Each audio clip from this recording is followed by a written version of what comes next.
Shqipëria dhe Kosova po tentojnë të marrin në gjirin e tyre sulmuesin e talentuar të Bayern Munihut Ylli Gashi. Sulmuesi 17 vjeçar që aktivizohet me të rinjtë e Bayernit aty ku po shkëlqen duke shënuar gola në mënyrë të vazhdueshme, në Gjermani Gashin e konsiderojnë si një makineri golash dhe futbollist me një të ardhme të ndritur.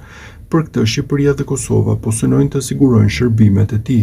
Bilde raporton se së fundmi ai ka qenë trajneri i Kosovës, Franco Foda, ai që është takuar me futbollistin për ta bindur që të luajë për Dardanët, por dhe Shqipëria nuk ka qëndruar duar kryq, duke qenë se dhe presidenti FSHF-s Armand Duka ka pasur një takim me futbollistin e Bayernit.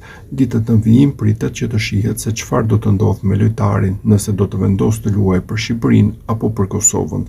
Aktualisht ai luan me të rinjtë e Gjermanisë. Statistikat e Gashit me të rinjtë e Bayernit janë të pabesueshme. Te kampionët e Gjermanisë, Gashi është ndruar në një makineri golash. Në 3 vitet e fundit ai ka realizuar 39 gola dhe 13 asist në 54 ndeshje me ekipet U17 dhe U19 të Bayernit. Në total, që nga mosha U15 ai ka mbi 100 gola të shënuar për klubin bavarez, përfshirë ndeshjet miqësore. Kohët e fundit talenti shqiptar po stërvitet me ekipin e parë.